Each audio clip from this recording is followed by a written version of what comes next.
Bonjour chers élèves, la séquence d'aujourd'hui porte sur la notion de caractérisation vectorielle d'un segment, d'une droite ou d'une demi-droite. Comme vous le savez, la séquence précédente, nous avons vu c'est que c'est le produit d'un vecteur par un réel. Aujourd'hui, on va voir la caractérisation vectorielle d'un segment, d'une droite ou d'une demi-droite.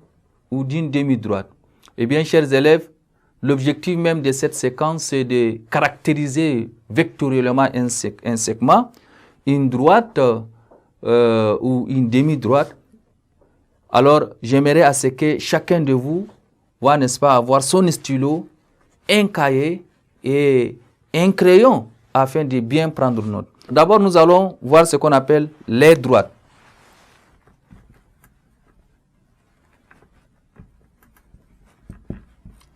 Alors, chers élèves, si nous passons très rapidement aux propriétés, l'ensemble des points M, grand M, l'ensemble des points M, tel que l'ensemble des points M, tel que AM égale à quoi? AM, vecteur AM, égale à K fois vecteur AB. Avec K appartient, n'est-ce pas, à R. Le K, un nombre réel. Et ce K, un nombre réel, et cet ensemble-là est appelé la droite. Hein? Cet ensemble est la droite quoi? La droite AB. Et on note comme ça. Et on dit la droite AB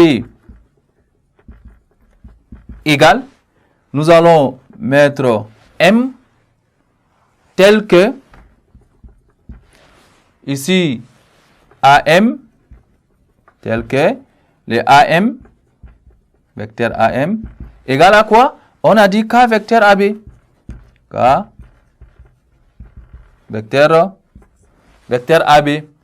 Alors avec K appartient à R.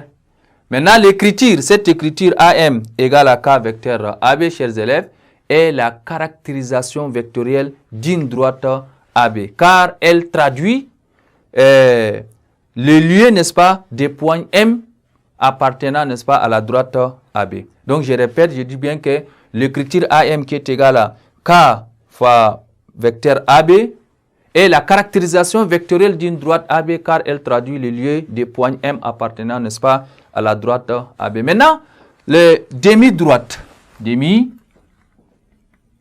Demi-droite.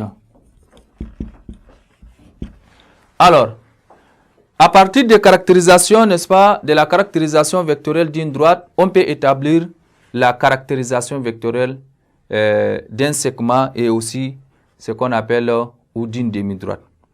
Eh bien, chers élèves, nous allons parler, n'est-ce pas, de la caractérisation vectorielle d'abord d'un segment. Le segment AB égale, nous avons M, le point M, tel que le vecteur AM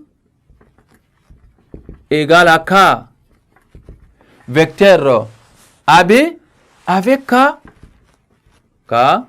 appartient à quel ensemble? L'ensemble de 0 à 1. C'est-à-dire K appartenant, n'est-ce pas, à cet ensemble, autrement dit, l'ensemble de 0 à 1. Maintenant, pour le, comment vous appelez ça, le demi-droite, nous avons la demi-droite AB égale aussi l'ensemble M tel que le vecteur AM égale K vecteur AB avec K appartient à quoi? K appartient, n'est-ce pas, à R plus. On peut écrire R plus. K appartient, n'est-ce pas, à R plus. Le milieu maintenant d'un segment, chers élèves, le milieu d'un segment, on prend 3 points A, B et I, grand I, le point du plan. Et lorsqu'on dit I est le milieu du segment AB, si l'on a l'une relation vectorielle suivante, ça veut dire que si I est le milieu du segment AB. Nous aurons donc le vecteur AI qui est égal le vecteur IB. Ça veut dire que si I est le milieu, quand vous avez le segment AB comme ça, chers élèves, et vous placez votre I, donc le vecteur AI est égal aussi le vecteur IB. Et le IA plus IB égale à quoi? Égale à vecteur nil.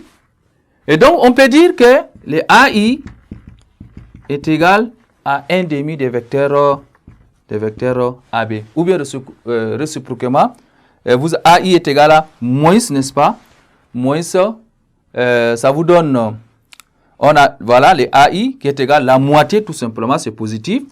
Moitié, 1 demi de AB. Et le AB, à son tour, c'est égal à 2 fois le vecteur AI. Comme ça, I est le milieu, n'est-ce pas, du segment AB. Alors, à chaque fois, lorsqu'on vous demande de chercher le milieu, vous devrez, n'est-ce pas, utiliser, chers élèves, cette propriété-là pour dire que AI égale à 1 demi de AB ou bien AB égale à 2 fois AI. Ainsi, chers élèves, ainsi prend fin cette séquence et à la prochaine séquence.